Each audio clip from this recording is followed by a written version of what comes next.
Thank you so much, Gerald. Thank you, Rick, for having invited me. I'm really happy to be here. And also thank you to the East West Center folks who are making this possible, Deanna, Lahela, and other people who have, I think the support of the China Seminar has been mutual. I gave a presentation at the China Seminar, I think maybe the first year that I joined UH Mānoa.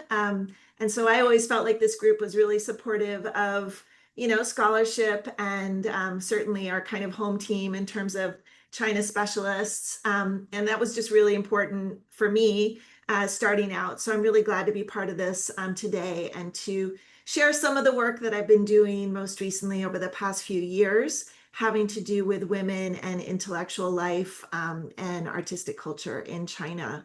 So I'm going to go ahead and share screen. And I hope there is a lively discussion as we proceed. I really look forward to hearing the comments and questions and suggestions of the audience members. I know that there are many people here with a ton of expertise, as well as just, lively curiosity and interest in the subject. So I'm just really interested to know how this strikes all of you and get your input as well. So today I wanted to speak to you all about project that I've been working on for several years, which has to do with women in kind of intellectual circles in China, particularly in the 19th and 20th centuries, early 20th centuries. And I confess that I tend to focus on a particular slice of China's intellectual community at that time, which followed from my earlier research on Chinese intellectuals who were interested in studying ancient artifacts and also producing artworks that were related to calligraphy studies and studies of ancient inscriptions and things within this kind of general ballpark of Chinese intellectual tradition. So this project, what I've been doing is looking at women in this space, partly because as I was writing my first book, Pastimes, about male intellectuals, I began to realize how many of their own kind of intellectual and artistic circles were really indebted to the contributions and engagement of women in their lives. Even though it was almost entirely men who were given credit for the books and the rubbings and the collections and other forms of kind of intellectual production, it was also their wives, their daughters, their sisters, their aunts, who were also part of that larger scholarly conversation that was so important to what they were doing. And so as this project has evolved, I've tried to refocus and recenter the contributions of women within these spaces. So I kind of started the title of this particular talk with a little bit of, I don't know, cheekiness, a little bit of provocation about women scholars, elegant ladies or women scholars. I just wanted to quickly review where I get that from. We actually have many terms, as I think many in the audience know, to describe women intellectuals and traditional China, late imperial China. Many of them, I think, are largely what they were called, either in book titles or in poems or names that were given by people who regarded them quite highly. And these are all terms of praise, terms of respect, some cases almost terms of scholarly recognition. Many of the scholars who I work at, that I work on, increasingly began to kind of pull away from some of those earlier terms and like guixiu, cainu, 女士, and began to refer to themselves more as 女士, which is, I think, a very interesting term. It's certainly a very ancient term, but it becomes increasingly used in the 19th century. And I do like the style of it, namely a woman of some kind of official character, of some kind of official rank, but in modern usage, particularly 19th century usage, more like a female scholar. And they called themselves this. And so I really like kind of focusing on how women define themselves and what that meant for this era. So certainly any woman who chose to enter into an artistic or intellectual life was probably heading for a very difficult time. I venture to say that it hasn't entirely changed, but certainly it's gotten much better. Women were regarded as probably suffering due to an excess of knowledge or an excess of ability. It was very clearly stated that any kind of artistic pursuits were not women's affairs. Women could be discarded by their husbands if they were too consumed with intellectual and artistic passions. But at the same time, perhaps in recognition of how difficult this path could be for women, some of the most famous kind of women writers and intellectuals of the period referred to women who chose that path as being heroes. And that's where the title of this talk comes from. Again, the self-regard of women of the late Qing 19th century and early 20th century. Women can become eminent just like men, and the ones who are wearing skirts and hairpins are the true heroes. Okay, so I want to focus on three aspects of how women made their mark during this era, namely 19th and early 20th centuries. I want to talk about how domestic work could include scholarly and creative activities. And the names are the kind of main examples, although I do draw from a few different sources in terms of looking at some of the kind of, avatars or the, kind of examples of women in these areas. Looking at how somewhat unusual, at least from the perspective of how men were educated during these eras, how different kinds of educational paths could lead to creative and scholarly resilience. And then finally, how domestic and social constraints could be transcended, and how we see examples of this leading to really important scholarly breakthroughs. So first, and as I said before, I entered into this project because when I was looking at certain kinds of intellectual and artistic activity, again, largely kind of historical in nature, looking at ancient artifacts, inscriptions, calligraphy, all these different realms, I became increasingly aware that women were literally in those spaces as well, right? Either they were in the intellectual conversations or they were physically in parts of the home where intellectual activity was being conducted. There's a very interesting set of poems that were left behind by, a Guizhou, a very elegant woman, Ji Lanyun, and she wrote a lot about her experience as a woman in a very wealthy elite family in Suzhou, and how she would oftentimes engage with the books, the rubbings, the paintings, and other kind of aspects of this intellectual tradition and intellectual practice in the embroidery pavilion. And I really love this juxtaposition because on the one hand, women were seen as having primarily more kind of decorative leisure pursuits like embroidery, things that were seen as being not scholarly or not male activities. But at the same time, she makes it clear that there was really no strict division, right? That what women were doing, whether it was embroidery or looking at inscriptions, talking about historical subjects, that was all part of their daily experience, at least among this kind of elite stratum. And certainly when we look at examples of even women's embroidery, which is often described as kind of the typical women's leisure time activity within a certain social class, we also see that women were not only embroidering, they were embroidering ancient artifacts, which again, I think is kind of a telling piece of evidence that there is a connection in their daily life practice between, what we think of as these more feminine decorative arts and what we might regard as a more masculine sphere, namely looking at studying and representing ancient artifacts. So Huanglan is the person who I wanted to focus on a little bit here. And Huanglan is, we don't know much about her.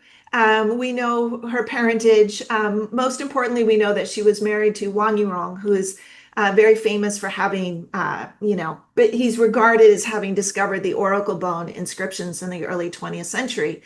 And their marriage was one that we oftentimes think of as kind of the best kind of marriage for a woman intellectual in China at this time. It was a companionate marriage. It was not only a marriage designed to produce children and to take care of household concerns, but it was also a partnership where people had intellectual, artistic, and other kinds of pursuits in common. So they were companions as well as, husband and wife.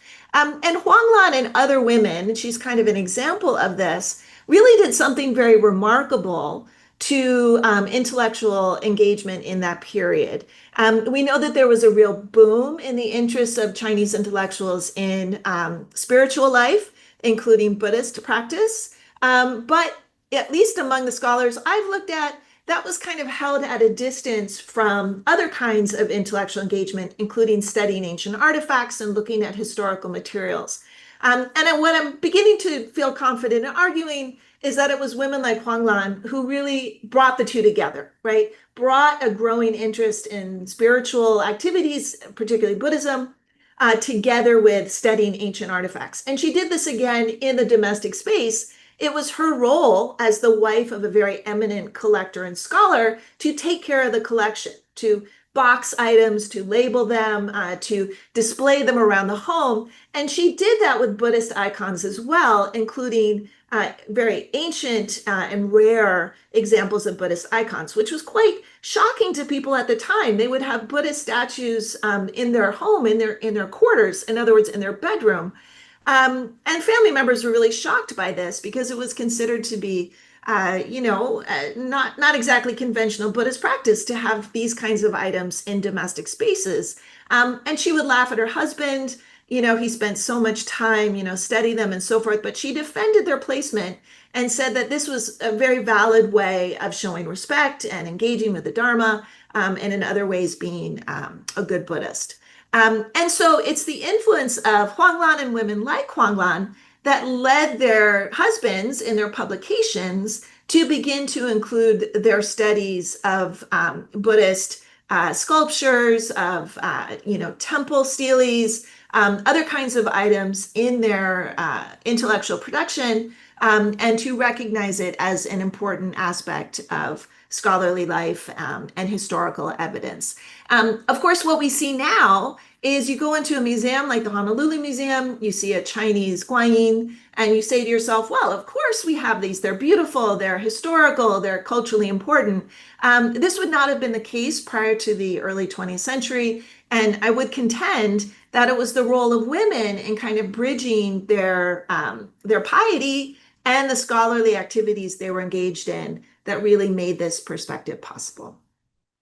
Okay, so the second woman I wanted to speak with you about is Rongyuan. Rongyuan is not very well known, like most of the women who I've been looking at, although she's fairly prominent. And I'll talk about her biography and also about some of her accomplishments as well as her kind of life history. So Rongyuan was born in an eminent family. This is the family tree in their family home near Canton in South China. Her family had a very distinguished kind of academic lineage, but her father died very young.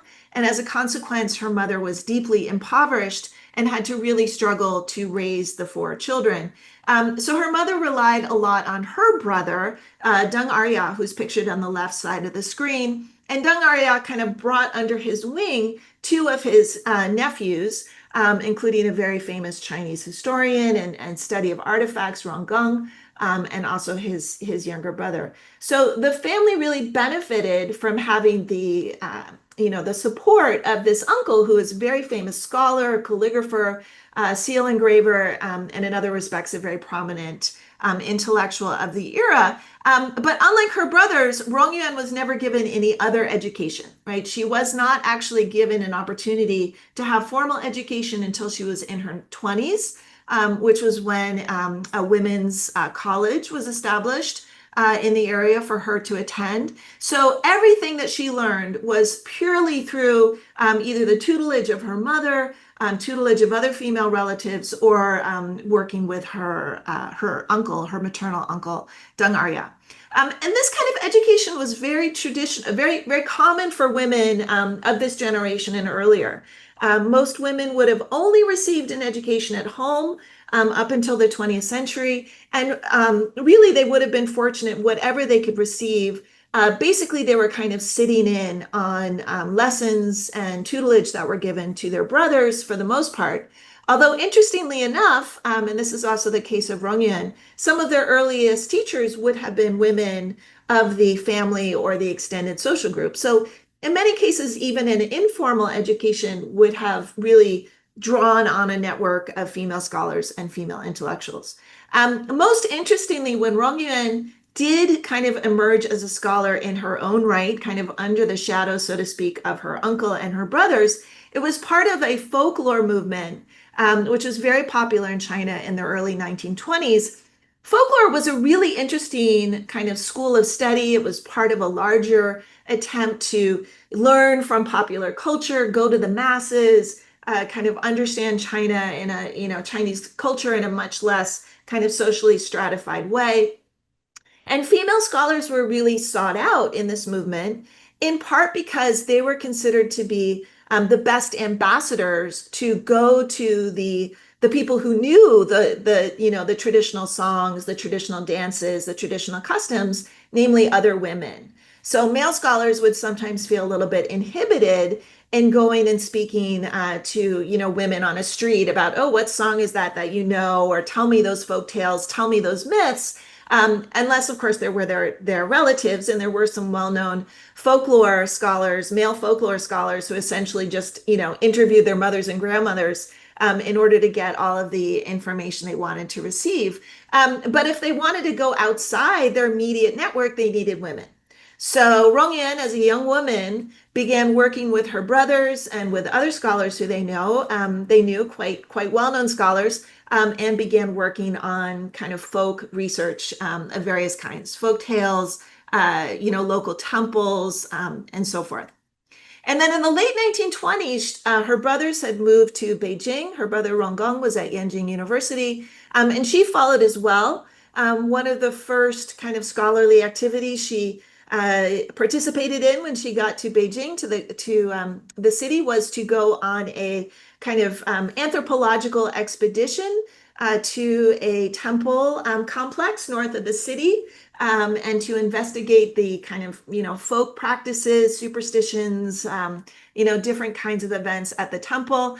Not surprisingly, perhaps, given what we now know of her interests, she didn't really focus too significantly on the kind of popular religious practices. She was more interested in the stele, the inscribed stone tablets at the temple, and she wound up doing a lot of research on those inscriptions. And so one of her first publications was, in fact, a catalog of works on inscribed artifacts in the Chinese tradition.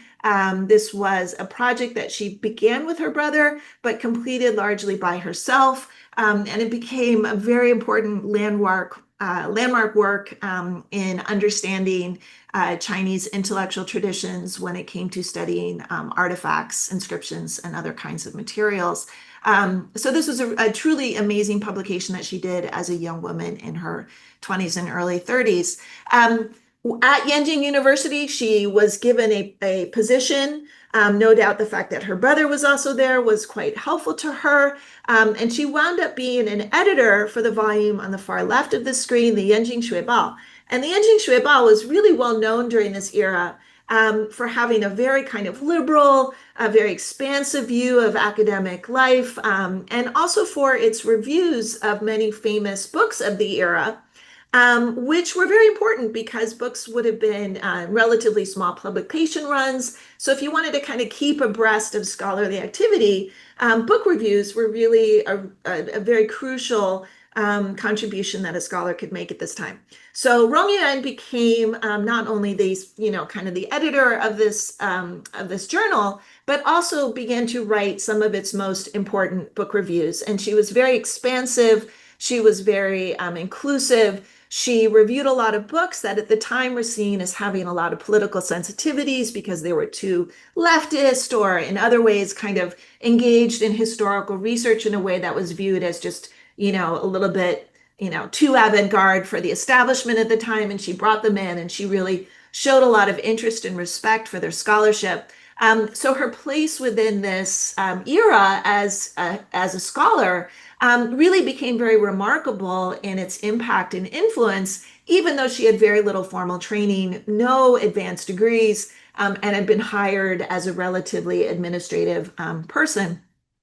While she was at Yenjing University, which became Peking University after the establishment of the People's Republic, she kind of began to she began to move towards the work that she finally became most well known for, which was as the archivist and scholar of the collections of the University of inscriptions and rubbings. And so the university did publish a 4-volume set of her writings and collection of inscriptions in kind of gratitude for her dedication and for the impact that she made in terms of keeping this collection safe during the wartime period, alive, and so carefully and thoughtfully managed.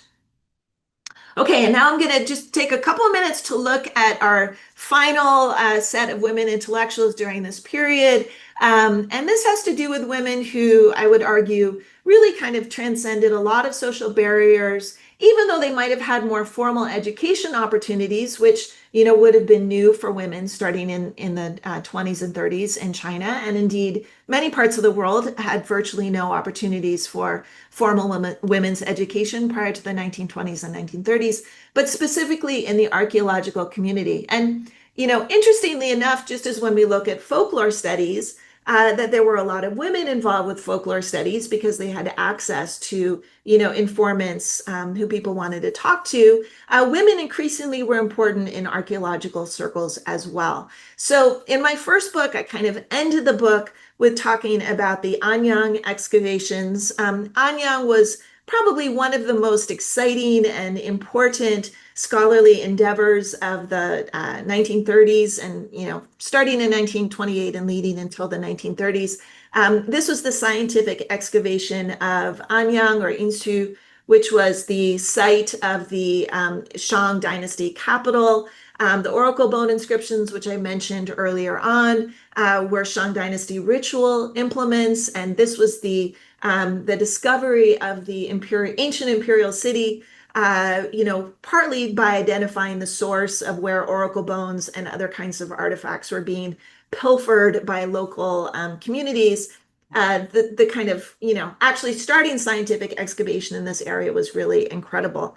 But for a long time, we really didn't think of this as being, being a site of women's intellectual contributions very much, because virtually all of the kind of, well-known intellectuals who we know of as having been in Anyang were men.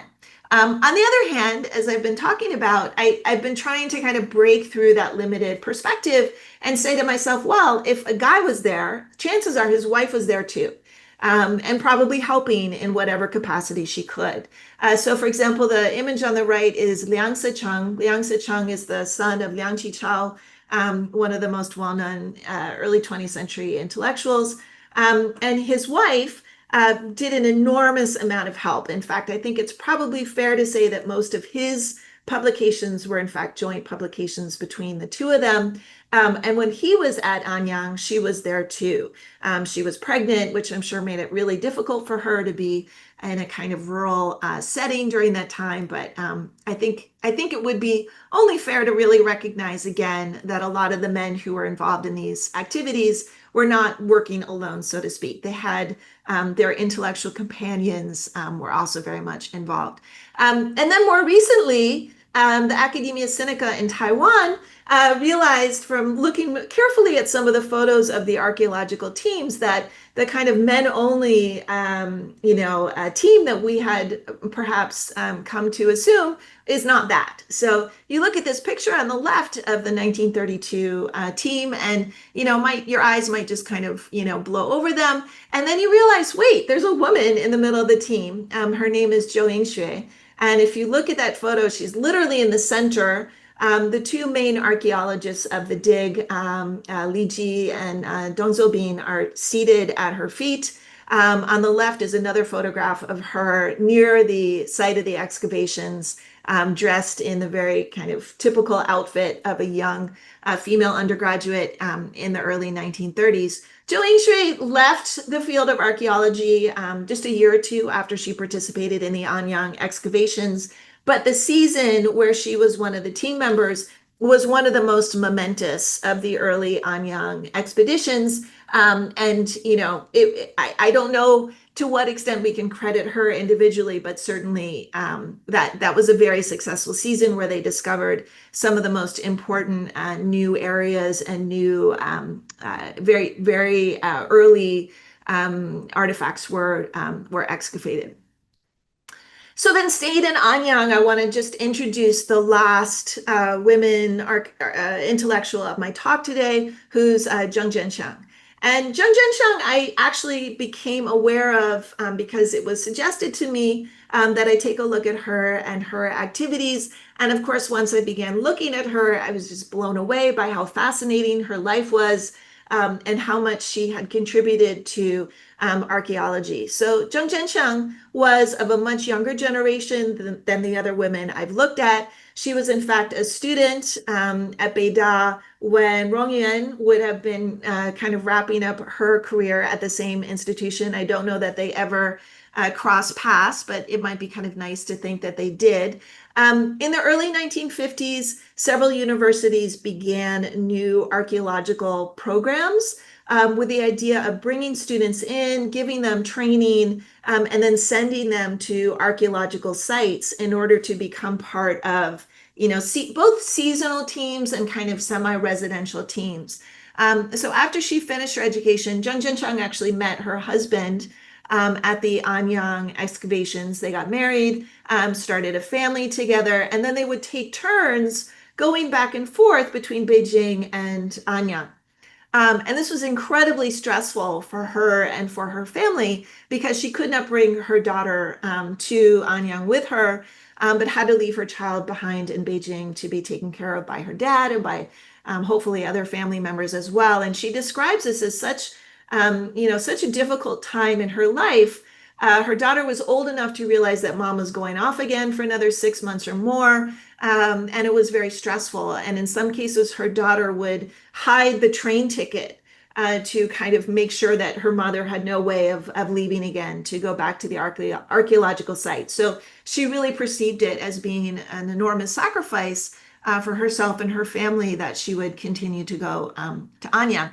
But it was very important that the archaeologists be in residence because they were extremely nervous about what might happen at these sites were they not to kind of serve as guardians. And by the 1960s and 1970s, the problem was no longer that local people would pilfer artifacts for commercial sale. That problem had been more or less controlled. The problem was that the political situation was so unstable that they were never quite confident that either the excavated sites or more importantly the unexcavated sites would be preserved. And so sure enough, in 1970s, there was a very distressing campaign that was started, political campaign that was started, which was going to order Anyang and other villages in the region to do a lot of heavy development work very close to and including the site of some of the major excavations and kind of pre-excavated areas. They knew areas that had materials worthy of excavation, but they just hadn't had time yet to excavate them. And they were getting political orders that in order to increase production in the village, they had to start terracing those fields. They had to start digging irrigation trenches. They had to build new roads and all kinds of things that were pretty much guaranteed to destroy whatever rare, evidence, rare archaeological data would have been contained underneath them.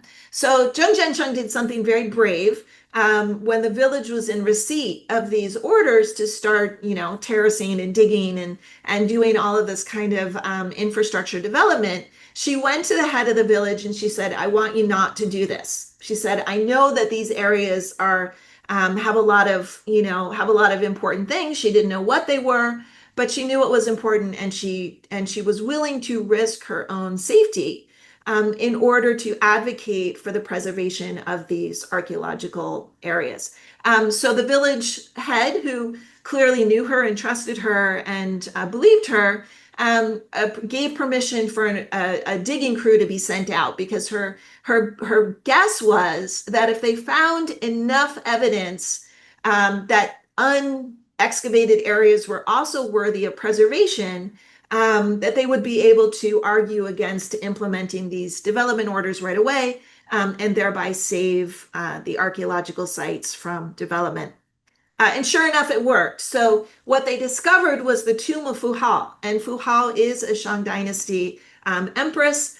And the tomb that was discovered was one of the largest and most valuable intact archaeological sites that really has ever been discovered, and remains one with an enormous wealth of artifacts, including this very famous bronze axe, which, we don't know that Fu Hao herself actually used this particular axe, but we do know that she was a warrior queen.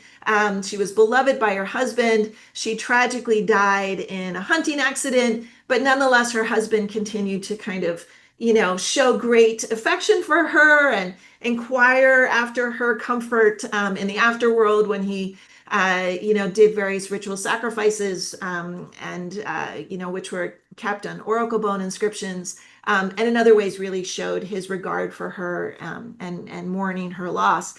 And this site was discovered entirely because of Zheng Jiansheng's intervention, because of her skill as an archaeologist, her ability to work with the local, local political and other communities, and her ability to kind of manage an incredibly complex, but ultimately very exciting and wonderful dig. And Zheng Jiansheng remains really famous because the symmetry of a female archaeologist who discovered the tomb of one of the most famous women in Chinese history, was just a really wonderful thing. And all the newspaper headlines of the day were like, "Wow, it's a woman who found a woman," and how exciting this symmetry appeared.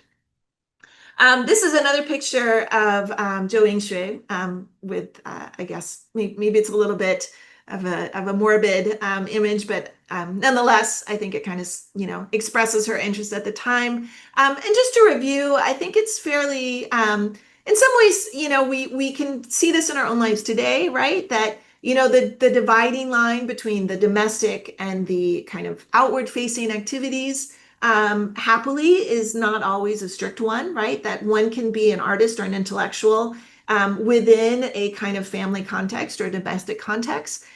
We can see how alternative educational paths, lack of formal education, isn't always, the end of one's creativity and productivity. And finally, that, other kinds of constraints, including domestic constraints, even political constraints, don't always stand in the way of important intellectual contributions. And I would argue that all of these are places where women, because they really faced these, these difficulties and these complexities very directly, their contributions are quite remarkable. And in fact, owe something to the fact that these were the, these were the difficulties that they had to overcome.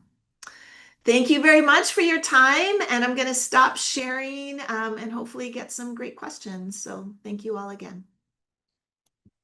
Thanks so much, Shana. That was really terrific. Yes, for questions, please use the chat function. Just quickly, how much credit have these women gotten in modern China, especially, let's say, past, post Mao? Yeah, well, I mean, thankfully, more and more. I think, not only have women been given more recognition, more opportunities for formal education, which, as a university faculty member myself, I tend to support in particular. So I definitely feel like, particularly in the, in the early half of the 20th century and in the past few decades, there's been a lot of interest about women's history, women's scholarship, all this kind of stuff.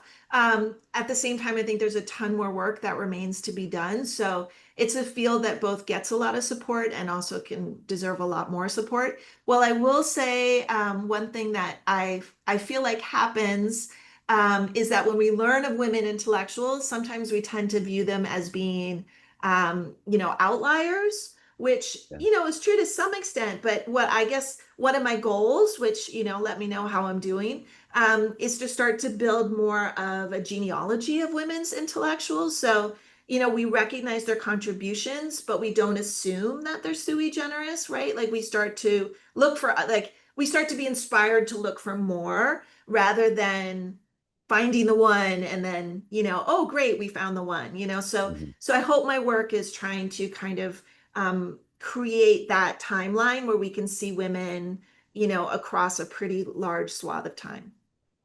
So in your research, have you come across correspondence among women intellectuals during those times? I mean, that would seem to be a really rich way of determining just how widespread this was. And Yeah, for sure. Letters and also poems which were oftentimes written as a kind of dialogue with specific people, right? People would write poems to each other. So the poetry is also a really great way to see those conversations, for sure. Yeah. so let's see. Dan Saltman asked, so where'd you find all of this material? I mean, that must have been quite a treasure hunt in many ways, especially, these photographs.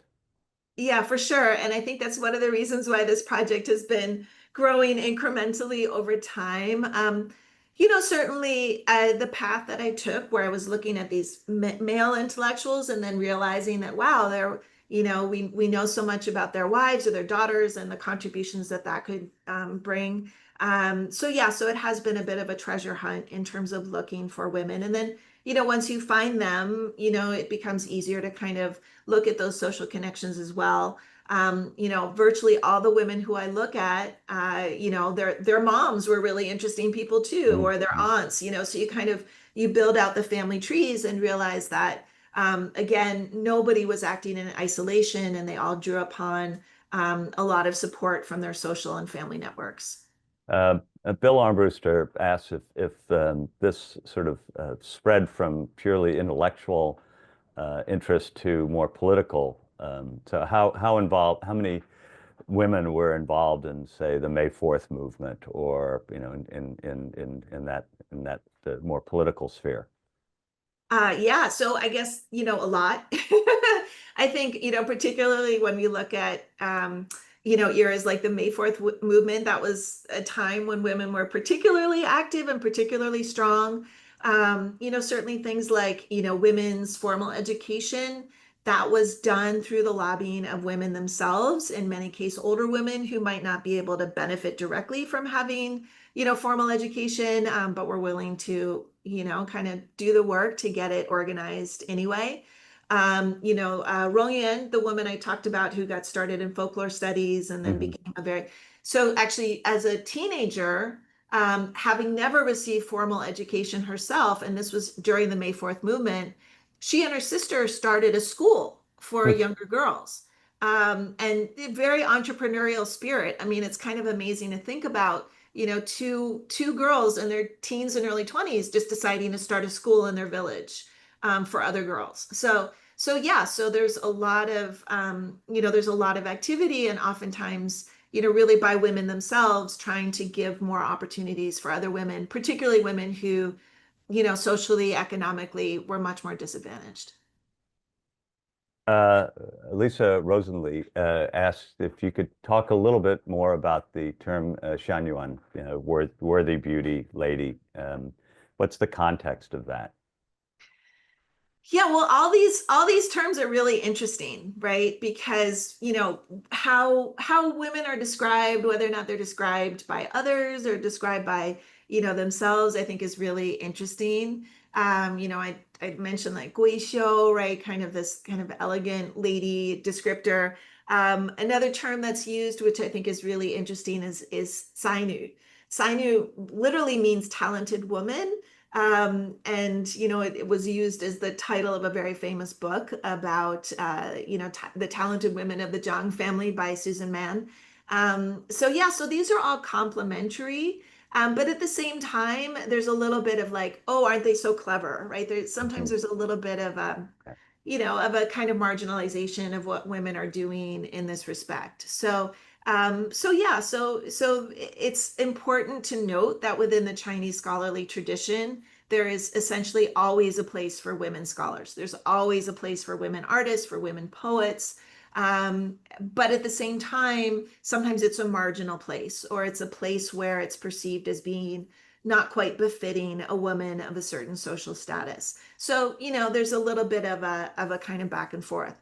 But certainly the more we know, the more we know. And I think there's been so much interest in women's, writing, literary production, painting as well.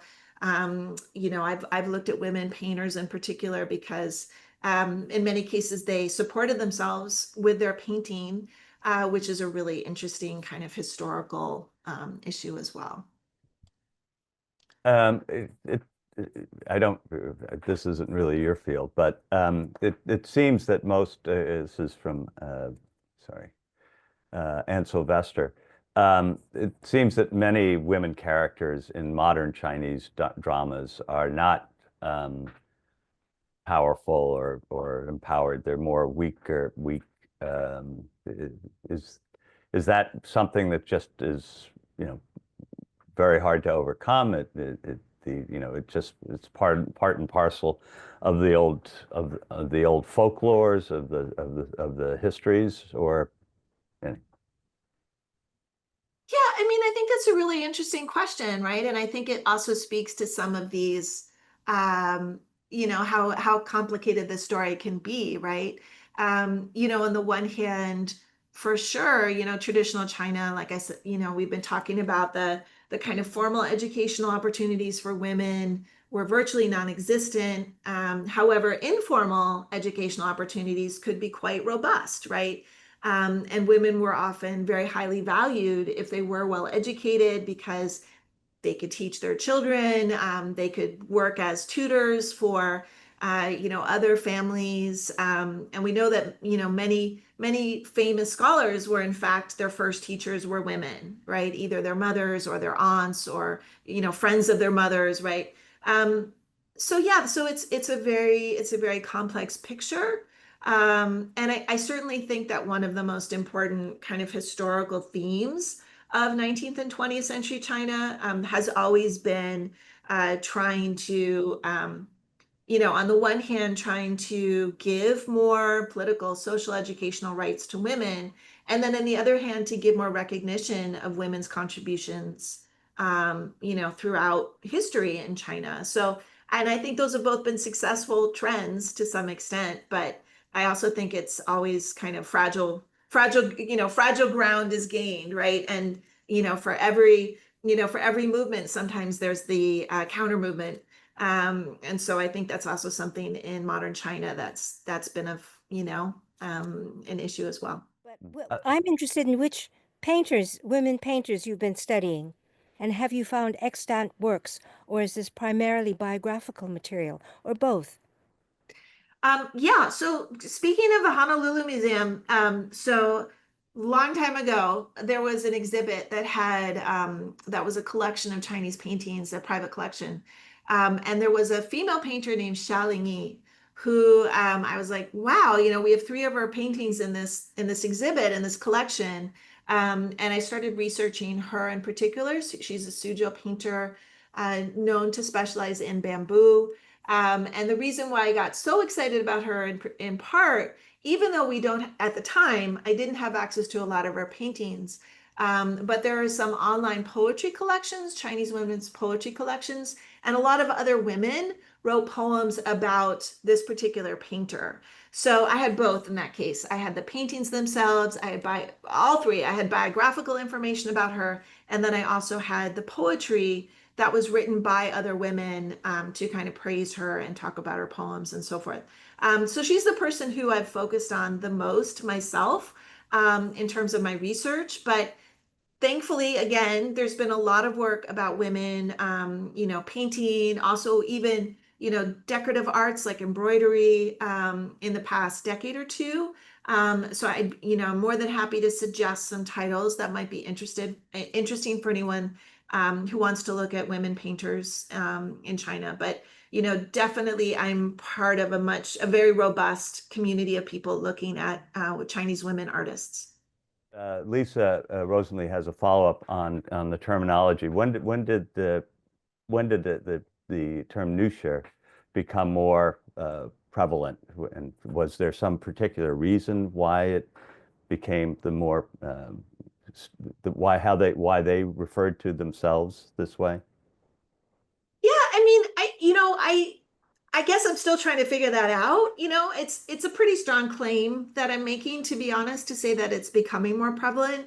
But I hope I can continue to try and prove it. But actually, that's something related to my work on Xiaolingyi, because she referred to herself as a nusher, meaning a female scholar, which is kind of interesting for a painter to do, perhaps. It's also interesting for a woman to do when she was, she came from a fairly high social level, but she was also a commercial artist, right? She supported herself and her family through her painting, and she came from a lineage, a family that several generations had also supported themselves as painters.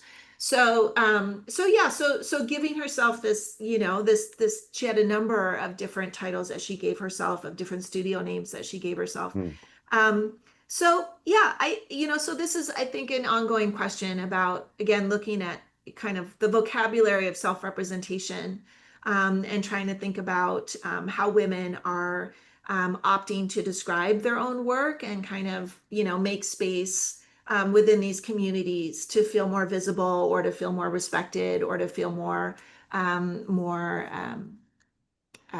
yeah, to feel better about their intellectual production. Several people have noted that the women seem primarily to have come from the upper classes. Uh, is there are there examples of women from this era who were not from the upper classes? And just a quick follow-up. Is the fact that they were from upper classes, did that keep them from being more highly regarded after 1949?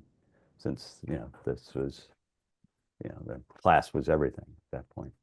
Yeah, for sure. It's definitely a kind of structural issue that we see from the 19th to the 20th centuries, right? In the 19th century, when virtually all education was highly privatized, women could receive education if the education was provided privately, right? So if your brothers were being tutored, you could also be tutored. However, once your brothers left to go to school, chances are you would no longer continue to get tutored. So that's what we see in the 19th century. And then only starting at the end of the 19th century, when there began to be, schools, formal schools that would accept female children or young adults, do women get more opportunities after their brothers have left the home. And then in the 20th century, there's a boom in terms of women's education, really starting in the very early years of the 20th century and then accelerating all the way up until the post-World War II era. So of necessity, I think historians, for this kind of work in any case, we do have to look to rather high social classes, but then 20th century, intellectuals might come from what we might view of as kind of middle class families. And certainly the fact that starting in 1949, education was virtually free, right? It meant that you could go to school, you could go to university, and pay virtually nothing in terms of tuition and fees. That made for an enormous opening of the doorway for women to be educated. And it's one of the reasons why somebody like, Zheng Jianxiang, who's the archaeologist in Anyang, why she could do it. She did not come from a particularly, high family. But Beidao was recruiting women. They said, come, take a 2 or 3 year course. You can get a degree, you can get a job. And, women were just beating down the doors to do that. So structurally, the increase in education is just a huge determinant of anything else we can say about women in intellectual life in modern China. Yeah, one more from Lisa Rosenleib.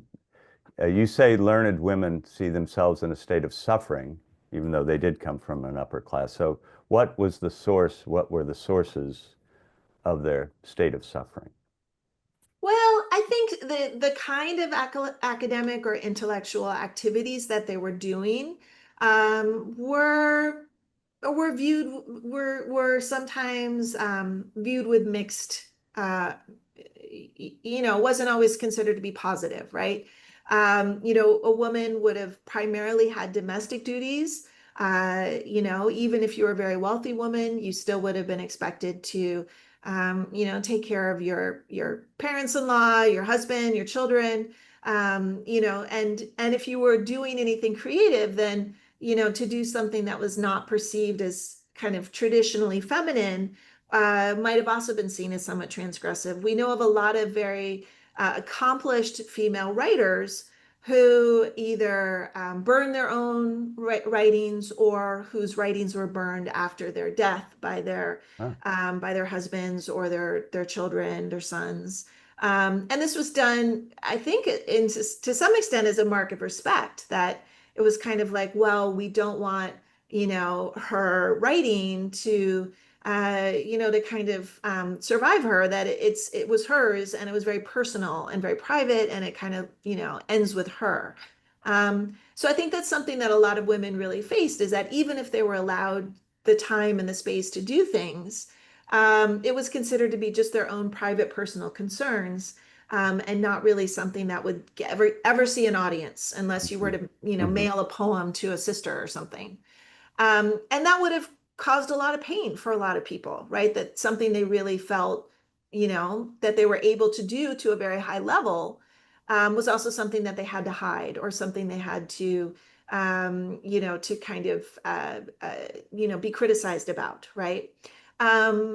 So I think that's one of the reasons why they were perceived to have a real sense of self-regard and a real sense of courage, to be willing to make oneself vulnerable to that kind of criticism or that kind of social, consequences, even to the extent of being divorced, because, or to receive other kinds of abuse. And, there are well-known cases of young women who are known to be very talented as poets or in other respects, who were also pitied because they were married to abusive husbands. And so within their kind of intellectual circles, it was known, what they were dealing with, but there was nothing anybody could do. And so again, it was perceived as being kind of a tragic life for a lot of these women. And particularly, I'm talking about the 19th century, the late imperial period. And also not getting credit for if the work they were doing was taken, their husbands took the credit for it. Yeah. Exactly. So we've reached the end of our time. In fact, we've gone way over, which shows that your wish came true. We did have lots of wonderful questions. And Shana, I wanted to add that the terms of address that you had introduced in your very first slide are important, and that if you were writing today and in a circle of gentlemen scholars, Chinese scholars, you would be addressed as a Cainu or Nushi or Nushi as a female historian, as I have, because I have a doctorate. But instead of saying Shana Brown Borscher, PhD, they would, a complementary term of address would be to address you as a Nushi or Nushi historian. And so it depends on the male company that one's keeping, as you have found. Thank you very much. Thank you. thanks. All right, so I'm going to toss this back to Gerald for some closing remarks. And once again, Shana, thanks so much for joining us.